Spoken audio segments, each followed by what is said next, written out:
This is my journey. Inspired one story at a time, a library of leaders was created. It began as a journey to learn. As time went on, it began to grow. All it needed was a platform, and this podcast was created to listen, to inspire, to share. I am a storyteller, and this is my journey.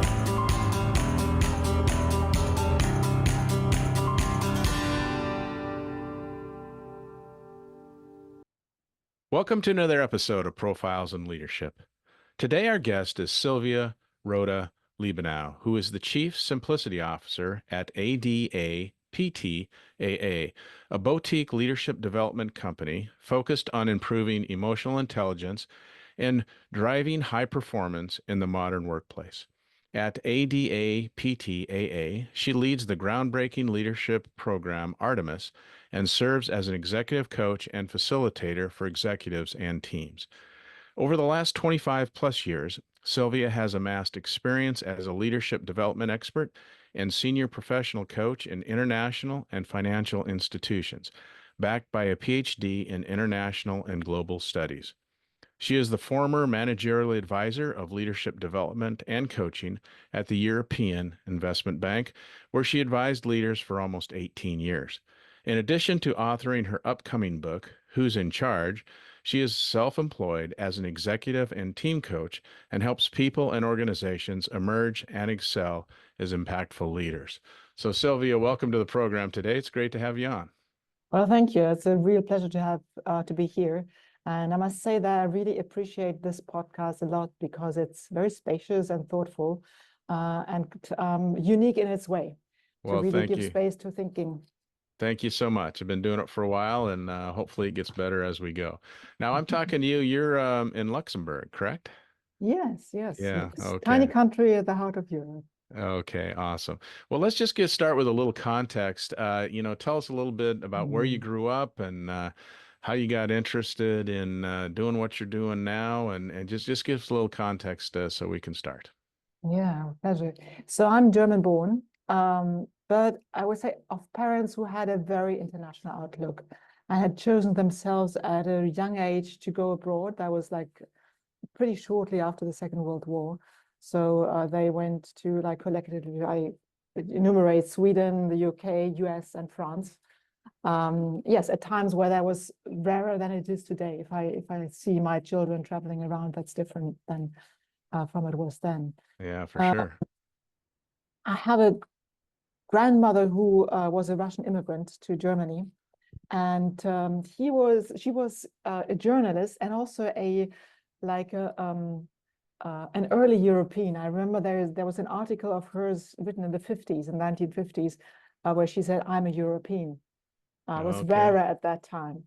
And probably that international outlook, really, like, of my family, of my parents, influenced me very strongly to be interested in international politics, like differences between country, how people live together, like across the globe.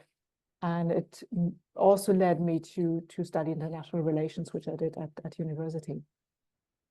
Probably also something that was important in my childhood were the values of contribution. But I remember still a conversation I had with my dad when I was in my teens, where he said, very Protestant background, the main thing in life is that you make a contribution to society. And I said, yes, Dad, that's true. But I have to be clear with myself inside. If I'm a mess inside, it's very unlikely that I'm going to give a great contribution to society. So that's where I started to, like, diverge from these traditional values and be more interested also in the inner development. And my path later was really between the two, international relations, questions about power and organization, and then how does the human being work? And how do I function? And how can I be the best of myself? And then maybe be able to contribute something of value. Yeah, that's a great segue into what really struck my interest when I discovered you, and because you have the leadership things that a lot of this podcast is about, but you also have some experience. You studied political science and law, Mhm. and were involved in security studies and Yeah, understanding the power in the world, and then even arms yeah. control negotiations. So tell us a little bit about that, because talk about some conflict conversations Mm. and things. I'm sure you're in the thick of it. So tell us a little bit about that world. Yeah. Um, my motivation to study international relations and security studies came from actually the opposite. I was involved in the peace movement in the early 1980s as a teen, and I wanted to understand how it really works. So yes, I go on the streets and have my opinion and voice it, but is it really like this? Can we really create peace without arms? So I was too curious to just think we can, and let's find out. So I decided to do international relations and security studies. And what I actually found out, of course, weapons are there. Therefore, you also have to know how to use them. Probably also have to have them. But it's not through the weapons that you will obtain security. There's a lot else going on. And which brought me back again to look at the more sociological, psychological, political, and communication factors behind that. So, for instance, in my master's, I studied the UN Conference for Disarmament or for Arms Control. And very academically, what I found out, listening, researching, there was they were very busy talking about values and the value of the different political systems, and not so much about the actual arms. They certainly also discussed that, but in order to influence each other, there was a lot of talk about values and merit and legitimacy. And that launched me then to want to study that further. So my PhD, I went to dig deeper into that. And that was about how civil society and transnational collaboration, so transnational between societies, um, had an influence on government politics in East and West, and how these dynamics then impacted the power relations within countries and between countries. So basically also how it impacted the East-West conflict and the end of the Soviet regimes in the East. Yeah, so it sounds like there's a lot more to it than just guns and bullets. So, Yeah. yeah. So tell us, I mean, what's your opinion on what's going on in the world today? I mean, when we study history and we learn from history, hopefully we get Mm. better at this. Are we getting any better at this, or is it just back to who's got the Mm. biggest guns and who's got the best arsenal? Yeah, I think it's really multifaceted because we have the social, societal um, level, and we have the intergovernmental levels. The social level, in my view, if you ask about are we learning from history, um, I'm certainly not alone to see that we are in a period that resembles a lot the 1920s and early 30s, where there's a lot of change, a lot of movement, and a lot of confusion. And that brings many people in a space of fear. Oh, there's so much changing. We don't have it as it used to be, which seemed so nice and safe. Now we have to accept all these changes and we don't understand. Can someone please give us a simple solution and maybe just say, I have the power and this is how we go. So therefore we have this rise of populist movements which play to people's fear. It's getting so complicated. And so they give simplistic answers, which of course are not the answers to the problems we really face, but they create kind of um, um, problems that actually do not exist, but they are easier to solve. So if we imagine, like we just, whether it's the US or Europe, it's the same discussion. So if we pretend that immigration is the problem, then we can chase away all the immigrants, and that's kind of a problem that we could handle, like in our imagination. Of course, we can't handle it because the world is large and we can't really stop migration, but because we have climate change and all these things. But it's Yeah. a problem that seems to be manageable. Whereas there are other problems like climate change, for instance, like resource scarcity, to name just two of them, like migration. That's so complicated, like Yeah. social change. That's so complicated. So we are scared of not being able to handle these complicated problems. So we rush to think of fake problems to pretend to resolve them. So we have a very similar situation where people are longing for simplicity and guidance, and then they fall into leaders that actually abuse that. Yeah. And then we have the international scene where simply we have different poles of power that are trying to shape the international system in a way that suits them best. And we've always had that. And we have Yeah. to get through this period in a way that our world doesn't get destroyed, but that we create an international system that works. Well, it's not true everywhere in the world, but at least in the US and in Europe, I heard recently where we've gone through this period of time and the generations that have experienced it of 50 or 60 years of essentially, peace or somewhat peace. And then if you look at the history of our world, it seems like there's so many wars and so many conflicts and whatever that was maybe a unique thing about the Yeah. history of our planet, which is scary because we Mm. think let's not go back to the way it was. So yeah, it's just really intriguing to hear your experience with that, and now you take that experience and you take your business experience from the financial world and Mm. whatever, and I would well, maybe I shouldn't assume, but I should ask you, are they similar issues? I mean, in business, there's real power dynamics as well.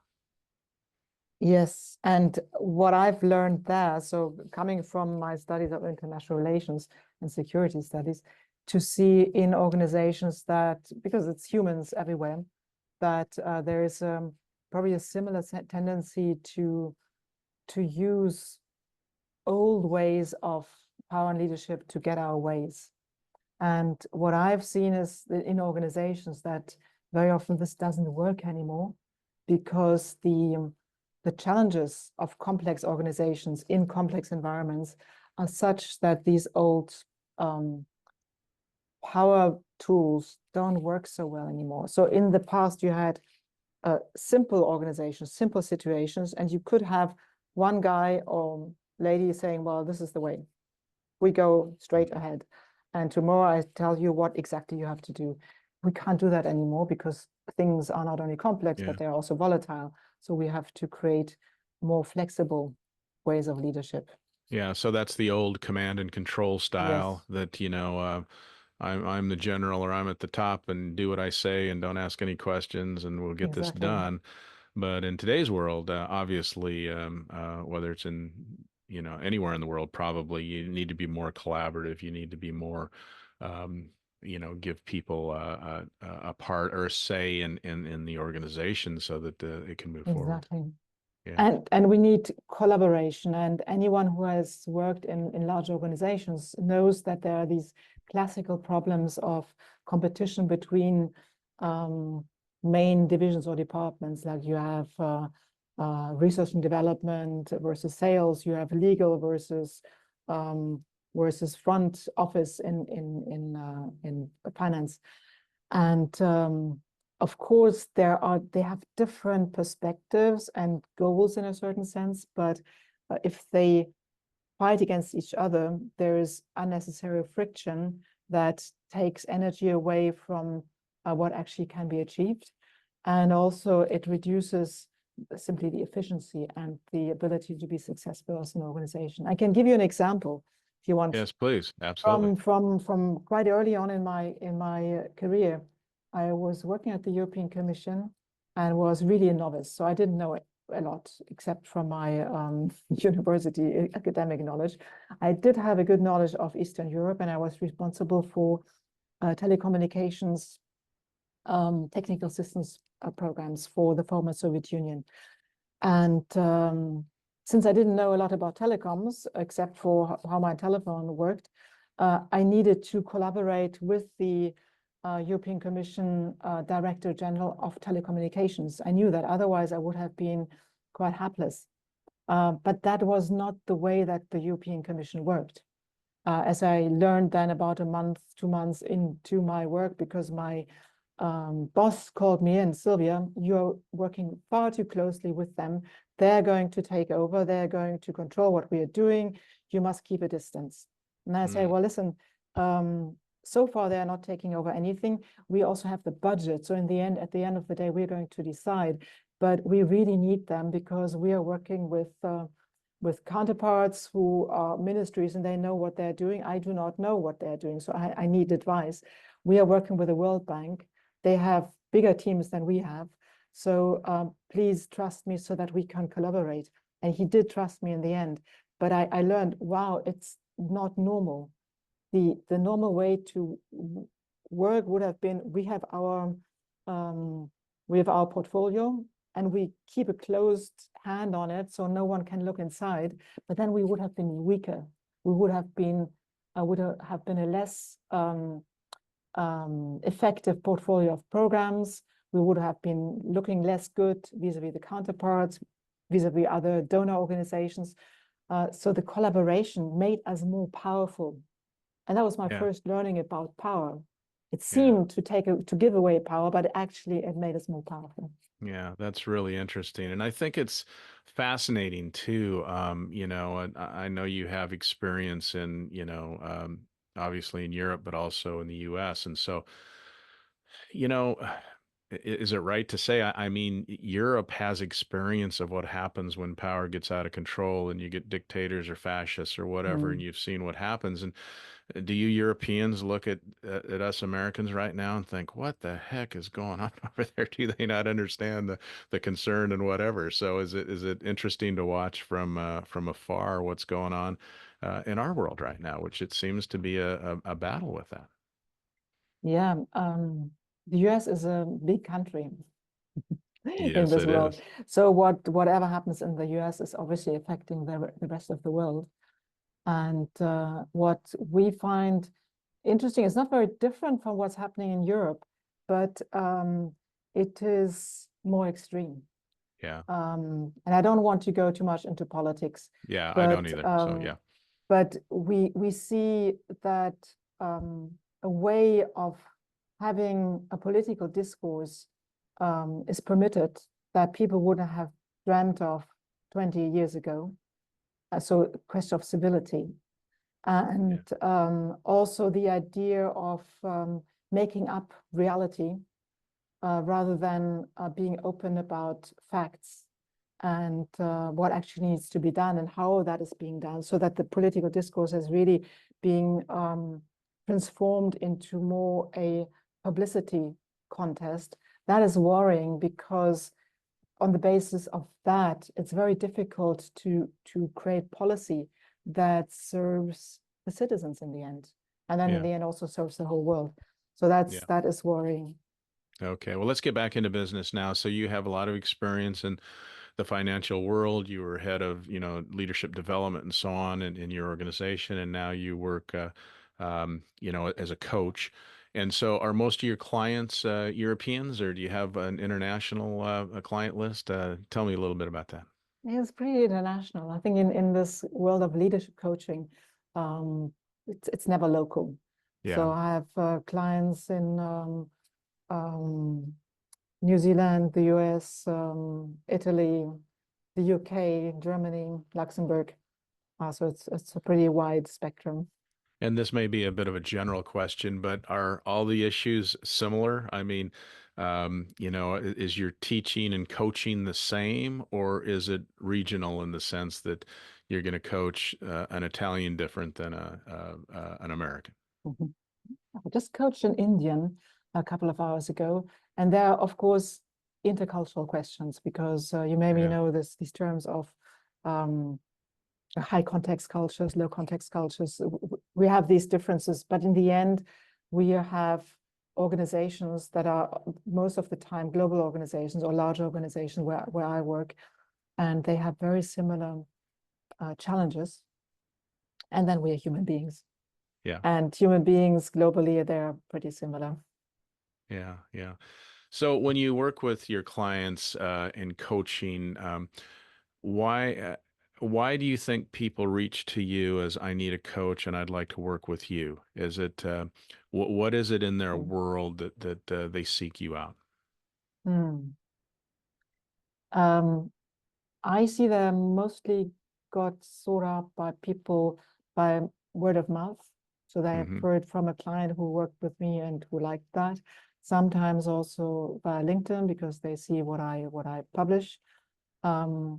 And I think what attracts them is probably on the one hand that I have a um, kind of global view. I'm not an expert, a specialist in something. As like when it's by word of mouth, it's probably because people feel both safe and challenged by me. And what someone once told me back when I was still a coach within the corporate world, I said, please, I don't have time right now. Could you please work with someone else? He said, Sylvia, I really want to work with you because you understand us. Yeah. And Yeah. that was like, I never claimed to understand technically my clients because that's their expertise. But I think I'm pretty good at really getting them. What is their concern? And also sometimes helping them um, to synthesize, to get more clearer about what's really going on. That's also why I'm called the Chief Simplicity Officer at Adapter, the company. Not because I like simple things. I also like simple things, but it's because I'm at ease with chaotic things, and I help people to create simplicity within that chaos or seeming chaos. Yeah. And what do you see when they do hire you and you start working with them? What is a common thing that you see? Is it just the overwhelm of the job? Is it they need fine tuning of communication skills? Is it emotional intelligence development? What do you feel is kind of the common thing that you work with the most? Mm. Um, Well, very often people come to me about the communication thing because that's one thing where I'm probably repeatedly um, um, looked for that because I'm also a mediator, so I've specialized in everything around communication, including difficult communication, and I'm a singer, so I Yeah. use voice, and so can be a combination between the content. How do you convey the content in the right way, and also what is your um, presence, your physical presence in the room, your social presence in the organization, and how do you use your voice? And so that's something that very often I end up working on with people because it's a common issue to want to communicate better. Even when people are already quite good, they want to improve. And then it's also people who are in overwhelm. Um, but it's less about well-being and more about how do I um, really connect with my purpose? How do I be the leader who I want to be and can therefore act with more impact and ease? So very much also to come to that place who we don't give up on what we wanted to achieve, but we are more easeful with that. But you have so many interesting experiences. So we talked about the earlier one with the international studies and the negotiations and the arms control and all that kind of stuff. But as you just said, you're a singer. I think you're also a musician, a dancer, an artist. Mm. Um, how do those things help you with business leaders that may be more analytical or may be more less artistic and less free spirited, so to speak? Tell me how those experiences that you have there help you with coaching leaders. Mm. So if we go into not the specifics of singing or painting or dance, what I found is the arts really connect us with humanity, what it means to be a human being. and how we feel and express ourselves as human beings. Also, how we can work in a way that is not only analytical. I mean, I did a PhD, so I have been highly analytical, and I still am capable of being so. But with the artistic side, we can also use the other part of us, which is the more creative one. And what I often do with my clients is to do creative processes that are not about painting a picture or doing a dance, but whether it's in abstract painting or in dance improvisation or theater improvisation, there's an expression that is called trust the process. And it means that I create something without knowing at the beginning what will be the outcome. And very often when we work only with our analytical mind, we actually only find out what we already know. And when we include a more artistic process, that is trust the process and use your human innate creativity by trusting that you don't have to know the outcome from the start on, you actually learn more. And that's also a process in coaching, actually. Coaching is a process of trusting the process, because as a coach, you never know what is the outcome at the end. Yeah, that's so true. You have a lot of times as you're hired by people, you have analytical people say, well, what does the outcome look like? You know, that they want to know what it looks like. And that's a common thing that I say is, you know, I can't tell you. I can just let you know that you'll be different. I can't tell you exactly what that looks like because you have to experience it. And in your description, we had a leadership development program in the company that I was the CEO of, and we had improv actors come in and do some things, which was fascinating. Yeah. And really that, like you say, you don't know where this is leading. You just go with the flow and take one step at a time and so on. And the improv was very impactful. I thought that was freaked a lot of business people out when you said we were going to do this, but it was effective. Yeah. And that's also where we can learn to collaborate better and to be more authentic through these tools. I mean, you have maybe used or been part of this yes and process in improv Exactly. theater, Yeah. where we go into the opposite of what we normally do as very smart people, where we say yes, but, But because we right. all have something to add, to contradict, because being a smart person, we know something that the other people, or we can criticize. So that is often the game in corporate. Yeah, yes, but, no, but.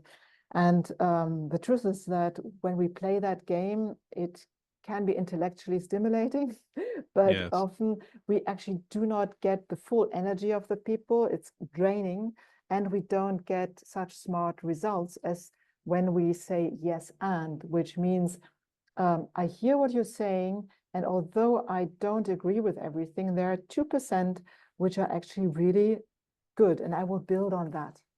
And Yeah. then we And I create something together. and I believe in language so much. I mean, how you say it and what you say, and that is so simple, but yet so powerful to just, get rid of the buts and say yes and. I mean, it's very, very Mm, I was just amazed how effective it was. And the other thing I thought was interesting about the improv training mm. was that it always surprised me that the introverts were the best at improv. The extroverts weren't that good, but the introverts who you would think would be so intimidated and to speak their mind and say what their whatever were Mm. actually better at improv. I don't know if you've ever experienced that or not. No, why do you think that is? I don't know. I guess because maybe it's maybe put on a stage and forced to come forward. And then, I don't know. I was always impressed that, because you'd see Ah, some real introverted people get on and think, oh boy, this isn't going to go well. And then it's like, oh my God, they're amazing. but So maybe also because they have less of a need to perform. Just exactly. like I'm here now, well, they told me to do this, so I'm going to do this. Yeah. And because improv is about being totally present. If I'm not totally Yes. present, I'm going to mess up because I'm not going to hear what the other person says, and then I can't really respond. Yeah, yeah, very interesting. So when you say that you're a singer and a dancer, do you is that in a past life or do you actually still perform today? And no, I don't perform. I've performed also as a singer and as a dancer. I've performed in small circles, Uh-huh. and people have told me they really enjoyed it. But I think I made a choice about my profession, so it was never Yeah. on professional stages. And I was often like wondering whether it was the singing, the dancing, or the painting, whether I made the wrong choice, whether I should have done this. But I think today I know that I've made the right choice because uh, developing academically and then in the corporate world, I learned a lot, which I can now kind of give back as a coach, supporting leaders, and having also developed in these artistic domains gives me Yeah. something extra that really helps me to work closely with people. Yeah, it's really as you know, I do a lot of these interviews, and just lately I've done some from other guests, and one that comes to mind was a person who, when they were a little boy, was an artist. I mean, he Mm, just was painting and drawing and whatever. And his parents discouraged him because, well, you can't make money at that, so you don't want to mm. do that. So he goes into the corporate world. But now, as an adult, he's going back to that and feels like it makes him even better at his job. Amazing. Yes, yes. And then I just interviewed a woman not that long ago too that wrote a book on how to raise entrepreneurs. And her premise was that when your kids come up with something they're really passionate about, let them go with it, support them, no matter how crazy it seems, because you just never know where that's going to lead. And again, sometimes parents, try and say, "Oh no, you need to be this or you need to be that because that's going to be safe." But then you risk raising unhappy Yeah. adults.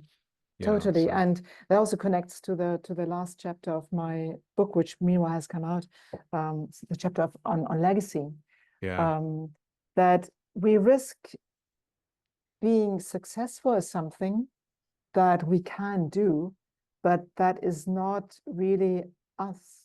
So we can spend our whole life doing a profession as whether it's a lawyer, accountant, or a salesperson, doesn't really matter.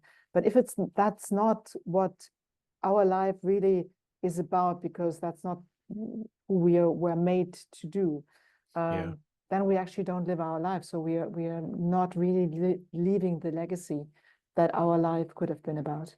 Yeah, it gets back to the authentic self. Yeah, We perform best when we're authentic and it's really who we are. yeah, And if we have to tone that down or push it in a different way to be accepted, then you could make the argument that I would agree with, which is you're not going to be at your highest performance level because it's really not who you are. yeah, yeah. Yeah, that's definitely a lesson that I took very early.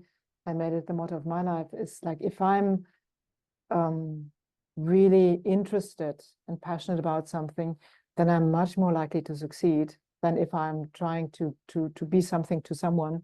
But that's not my passion. I can do it. I can go through the motion because anything is can be interesting and possible. But I'm not going to be as good as Yeah. if I do what I'm really passionate about. Yeah. And as we're talking about all your vast experiences and it's really intriguing to me, but you also had a very serious experience too with battling breast cancer. And so, Mm, going through that ordeal and maybe you still are, I don't know, but again, what do you learn from that helps mm, shape who you are as a leader going forward? mm. And I know a number of people who have gone through similar um, life-threatening experiences, and none of us want to relive those experiences, but kind of all of us are grateful for having been there. And speaking about myself, it is that before that happened to me, it's now kind of 14, 15 years ago, um, I, for me, death was a theory. I thought that, like, yeah, of course, that happens one day when I'm old, but now I'm living and I don't have to think about that. And at the time, I had very young children, and it came to me as a big shock because I felt like I can't go right now because I still have to be there for them, and also like um, making myself like reproaching myself that I had put myself into a situation where I might lose my life and therefore leave my children alone. And it really was a great wake-up call for me to become more focused about what do I want my life to be about. And so it already got me thinking about legacy at that time.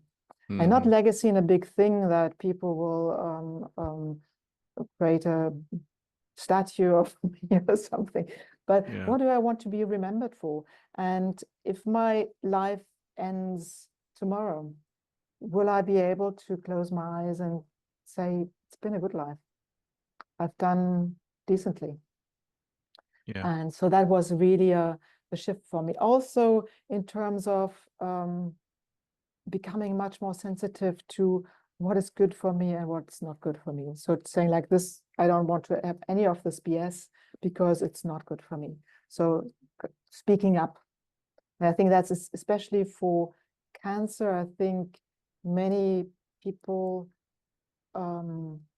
need to learn to speak up, to not be in that personality that accepts everything. I know many people besides myself who had cancer who are the very nice people, saying yes to everything, being kind to everyone, but not Yeah. standing up sufficiently for themselves. Yeah, absolutely. Yeah, it's just again, all those life experiences, bring us to places that we can help others see. And again, I know I made a big deal about it, but it is. I mean, you just had so much experience in so many different areas. I think it's really interesting, your perspective on things. And so, um, and also that work and family too, I mean, it probably brings you to a level of, oh my gosh, of course I love my kids and of course I love my family and I'm here, but maybe that brings in even a more intense relationship with that. Like, if you might lose it brings it to a higher level. Yeah, definitely. And do Definitely. you find a lot of executives that you work with struggle with that, as far as I hate the word work-life balance, but more like, how do we maneuver our professional lives and our family lives and make sure that we give the most energy to, or the best Mm. energy to both? Oh, definitely. I mean, all of us who have both jobs and important jobs and families, I think, in some way struggle with that. I call it work-life integration. So I think it's not two Yeah, things. It's yeah, I like that. work, personal Yeah, life integration, because it's about really bringing the two together. And for me, it was also like, how am I myself, whether it's at work or whether it's in the family? And that creates a more healthy lifestyle than putting on masks in one world and on the other world. yeah, yeah, And then I think for us women, there's also the factors, who do we want to be for our children? And does it have to be the perfect old-fashioned woman, like the perfect mother at home? Or do we also give something to our children by being present in a different way, like by giving quality time and being really for them when they need us and not when we need them? So yeah, uh, yeah, exactly. like And hovering over them all the time. and role models too, to Yes. look what, women can accomplish and Yeah. so on. So yeah, I think all those are really powerful. Yeah. Um, and in your coaching business too, I read somewhere where you feel like teaching these human skills, the goal of a leader, or maybe not the goal, but one of the things a leader can really help do is um, to bring this feeling of calm and security, as opposed to Mm, chaos and just, things are going mm, crazy. So that takes it takes a leader to take that on and maybe absorb it at a different level, but then convey it out in a way that produces that feeling for the people in the organization. mm. Yeah, that's why working on oneself as a leader is very important, because to lead in this collaborative, engaging, inspiring way, is actually more challenging than to lead in the old-fashioned way. I'm the boss and you do it. Yeah. And therefore we have to lead ourselves. It makes me think of one thing that I once discussed with a senior leader I appreciated a lot. And I said, you are so capable in not only giving the vision, but also to be there for your people in a very natural and authentic way. And he said, yes, I know I can do this. And you have to know this is also not easy all the time, because when you open your door and you tell people you can speak to me also on a, like about worries and things that don't go so well, and you can't close the door when it's really difficult. You have to be there for them, and that is also always an emotional work. So when someone comes to you with their emotions, I mean, I was a staff counselor for a few years. Working with in the presence of strong emotions of another person is emotional work. Yeah. And therefore, as a leader, you have to be able to do that. You're not their coach, you're not their guardian, but at times you have to be with difficult emotions without being too much affected yourself. So be in connection, but be able to protect yourself. And I think that's why, theoretically, we can all agree that diversity of opinions and diversity of people in your organization is a good thing that brings more ideas and more, but it's harder. It's, you've got a lot Yeah, more to deal yeah. with, and it's just really interesting. And my background coming from healthcare, you can understand that as a clinician. You deal with people and their issues and their problems and their struggles and what all day long. And it's easy to come home and just say, man, I'm tired of that. But now you've got, your spouse and your family and whatever as well. You can't come home emotionally dead, or you're in trouble there too. So Exactly. yeah, it's really interesting.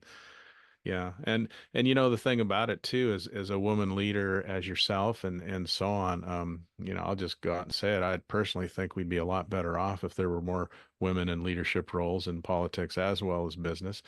Do you see in your experience that is becoming more accepted, and more women are getting opportunities to do that, or do you still think we're way behind?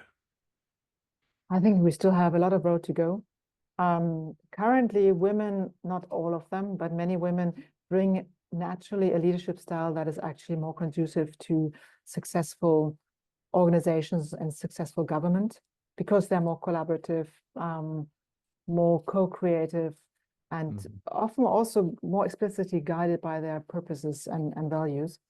And I want to say explicitly that is actually not uniquely a feminine feature. There are men who just do the same. Um, we only have currently women who come into positions of leadership. Very often they bring that quality, and they bring great value in doing so. We also have, I think, a bit of a backlash against the strength of feminine leadership. So people would like to return to old ways because maybe they're afraid of it. Maybe they're afraid Mhm. because they are not able to do the same themselves. Yeah, very interesting. Now, as part of your program, you've developed what's called the SMART Power Method. SMART is Mm. SMART, which is an acronym. So, why don't you tell us a little bit about what that is, and how you use that in your coaching business? Yeah, so that came out of the book, going deeper into the concept of power, and to make it also more conceptual. And SMART really stands for smart, as opposed to not so smart, but it also is an acronym. So you have S for systemic power. So that is about the ability to see and operate within the bigger picture, to see the system and the interconnections between the particles, and to look both at the short term and the long term. And without seeing the system, again, we have complexity and fast movements. If we can't see the system, but only the particles, we are not very powerful as leaders. That's one thing. Then M stands for merging power. I used merging because it's about the amplification of our capabilities and resources by pooling control, by pooling resources. So merging our resources and our control in order to have together to have more power. So take the European Union. That's an example of merging power. Now, there are some who say, well, we Germans would be better off, we French or Italians would be better off alone. Definitely not. Yeah. The small European states would definitely not be better off in the world than by pooling power and control. So that's merging power. And the European Union is a very, it's a great example for that, but it's the same in every organization within countries also. Then you have A for authentic personal power.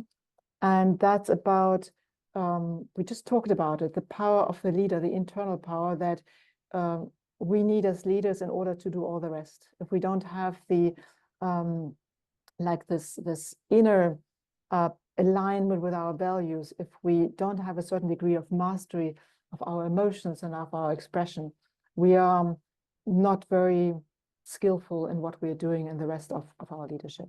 So the A stands therefore at the heart of it.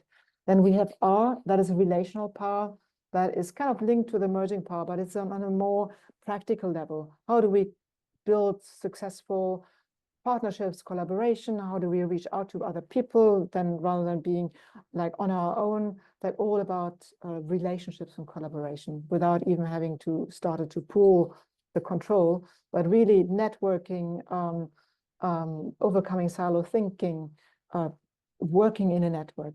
And then the T stands for transformational power, and it's about being able to create transformation, to create shifts that matter. And the only way to do that is to be purposeful, to be intentional. So transformational power through being grounded on a purpose or intention. If we set out doing something without being intentional, we are less powerful. We can't reach transformation. So that's what the SMART is about. Yeah. And I like how you just use the word power, because I think I don't hear it as often, but I do think it's it is the key. And as I always used to say, know your power base. And the power base is sometimes collaborative, or in letting people from every level have contribution, and getting everybody in the room and diverse opinion and all that. And that has a power too. Power doesn't necessarily mean what most of us think of as power, is that coming from the top and boom boom boom. It's the power can be in these different approaches, as we've discussed today. Exactly. And so I work with this approach as a structure to help leaders analyze where they are powerful and where they may be lacking power in order to achieve outcomes. And so I have programs where we work on the full structure, and programs also where we see, okay, you're fantastic in systemic power, you're excellent in relational power, but the merging, you are not yet able to let go of certain things. So what stands in the way? And your personal mastery in managing your own emotions, that's also something that you have to look at. Because basically it helps people to understand how they can be powerful in today's world, and then get a grip on what it is that they most need to work on. Yeah. Yeah. And the word power just brings out, I think that we have a weird relationship with it, because a lot of people will look at a word power and think it's very negative.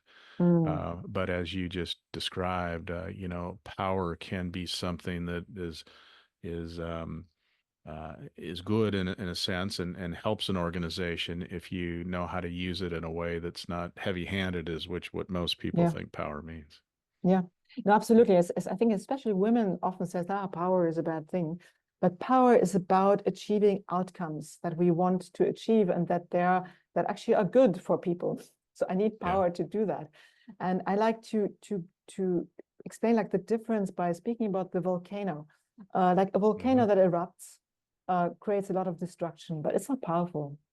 It simply is a thing that people are afraid of, and it creates stuff that is negative, and it has a lot of energy, but actually no power, because it's not directed anywhere constructive. And I think that happens a lot with leaders who use old power. They can control a lot, but like in the mid to long term, they actually do not achieve the outcomes that they really wanted to achieve. I mean, you can already see Putin did not want to have the war that he's currently gotten himself into. I mean, no one wanted that, but he started it. So Yeah. if he had been a more astute politician with a greater sense of power, he would have done this differently. But he has an old sense of power, which just means I use force and control to obtain a greater status and position. And he neglected all the other parts. Yeah. And Yeah. so we have the same in other like areas of the world and of organizational life also. Yeah. Yeah, for sure. So, Sylvia, in anticipation of our discussion today, is there anything that I haven't brought up or haven't asked you about that you want to be sure and get into the program? Maybe the part of energy Okay.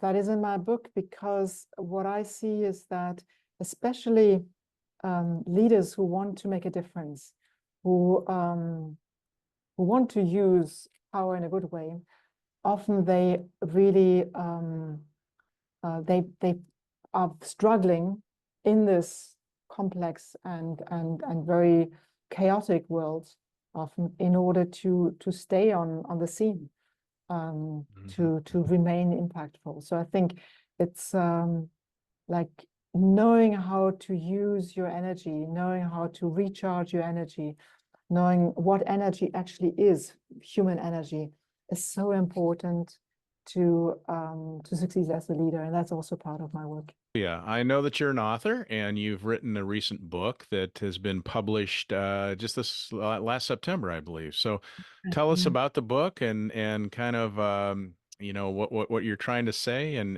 kind of give us a little summary about what the book's about. Yeah. So the book's title is Who's in Charge? Lead with Real Power and Have an Impact in a Chaotic World.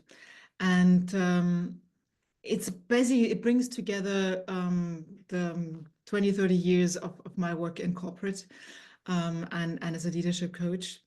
And I wrote it to help leaders in all levels, but particularly thinking of the most senior leaders to adapt to the world that we have today. So to not only take forward the recipes that we know already of leadership and of power, but to adapt it to the highly speedy, complex, and ambiguous world that we live in today, where like the old concepts of power equals push and force don't always work very much, and especially not in like complex contexts. So it has three pillars.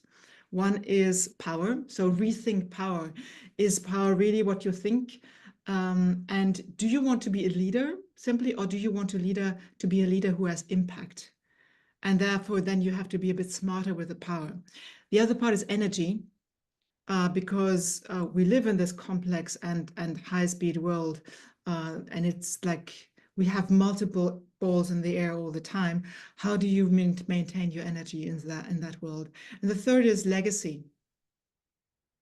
Do you want to be successful, or do you want to be successful with a meaning, with fulfillment, knowing that success without fulfillment is really ultimately a failure? So it's got these three parts: energy, power, and legacy.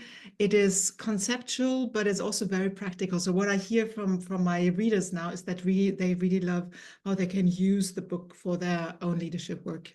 Yeah, and it sounds like the book's doing well. So you've had good response from it, and that's got to be exciting. I mean, I always look at authors and think, well, how did you do that? Because you didn't enter the world as a career author, but you've taken the time and the discipline to write a book, and that's got to be a bit of a daunting task. So, how did you decide to do it? And then what was your process? Did you force yourself to sit down every day and write, or did it just when you were inspired? Well, I know that my compatriot Thomas Mann, he did that every day, a page or two. That's not at all how I operate, how I can. I think the impulse came from I love to write. and I like to use words to reach people. And then there was one day a conversation I had with a fellow leadership experts, and we were thinking about like how to impact leadership, how to help leaders who are already very experienced make some changes. And then I decided I will write a book about this. And how I did it was, I took first, when I started, I took about 3 weeks to mostly focus on that. And then I got going, and it was really blissful. I was writing on the plane, I was writing on a Sunday with a cup of coffee. It was, for me, really a real bliss to write the book. Yeah, that's amazing. Now, is it okay if I ask, did you write it in German or did you write it in English and have it translated, because you speak both languages? So how did you approach that? I know, maybe for any listener here who speaks several languages, we have our languages in like the fields where we have learned and used them more. So I have always worked in English. So on these things, I can do it in German, but actually I'm better in English. Although I'm not a native speaker, I would find it, well, I found it easy and obvious to write it in English. I would find it harder probably to write it in German. Oh, that's fascinating. That's great. Well, let's get back to the book, the content of the book. And so, this word power, we talked about that a little earlier as well. It's it tends to have a negative connotation in our culture today. So, but yet it can, everyone believes that being a leader, you'd need some power. So I guess what you're saying here is you can take power and make it a positive thing too, not a negative, overbearing command and control type of thing. Because power in the end means that you can achieve results, that you move things. And moving things is great if you don't push people over unnecessarily. So power means, in the sense of the book, how do you achieve impact? How do you move things? How do you create change?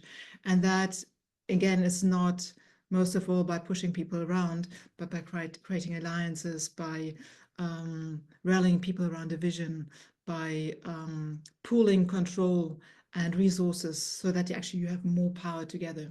It's all these Yeah. things. Yeah. And I've often said with my clients too, you have to know your power base. It's like you can't just, think that,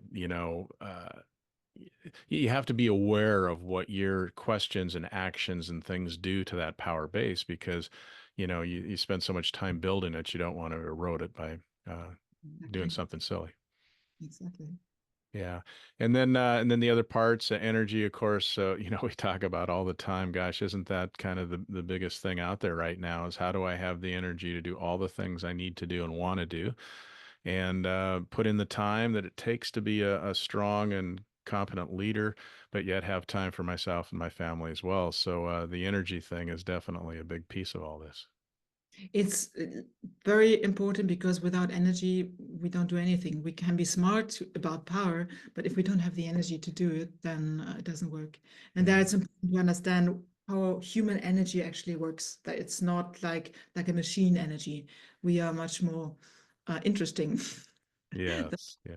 So we can actually use the different aspects of our energy to to sustain us and to actually expand our energy much Yeah. more than we think is possible.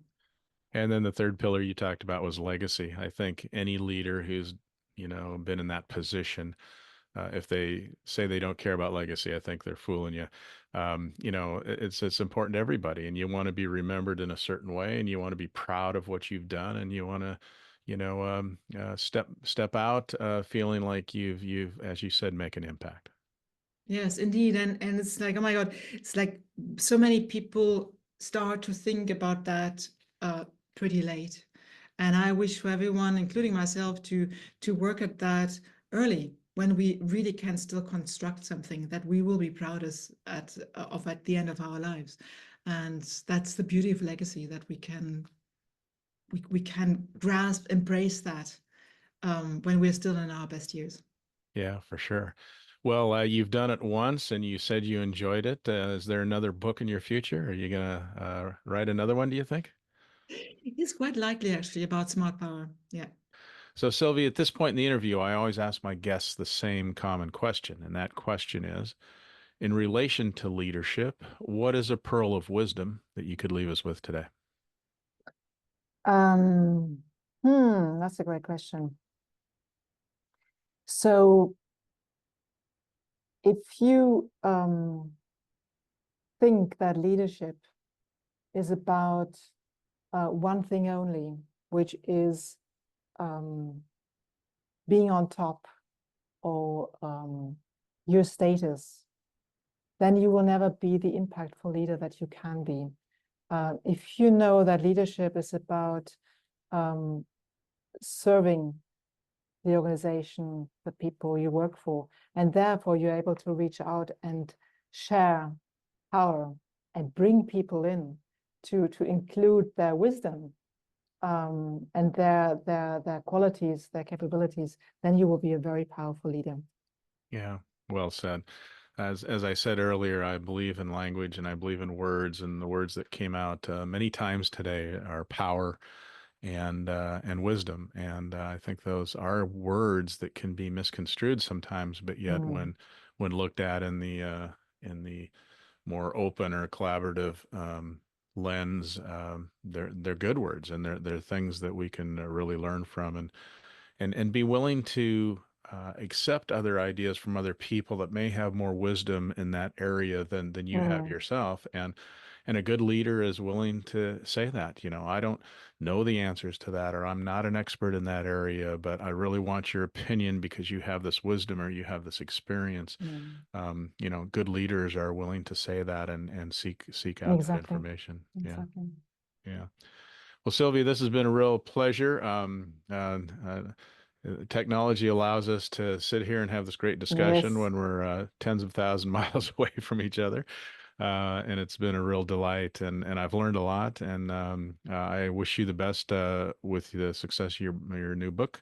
And it sounds like you're doing wonderful things in the world. So thanks for your time today, and I really appreciate it. Yeah, thank you. I really enjoyed the conversation, and all the best to you also. Okay, Wonderful take care. podcast. All right, Sylvia, have a good rest of your day, and we'll maybe see you down the road sometime. Yes, bye-bye. Bye-bye. Thank you for listening to another episode of Profiles in Leadership.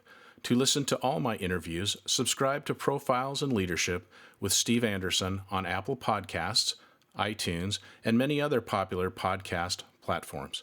Some of these interviews are on video, and you can search YouTube for Profiles in Leadership with Steve Anderson. You can also access the entire library of interviews on my website, orange.coaching.com, and that is orangetheword.coaching.com, and go to the Media Center and click on Podcasts or Video Gallery. You can also enter the website from pilpodcast.com.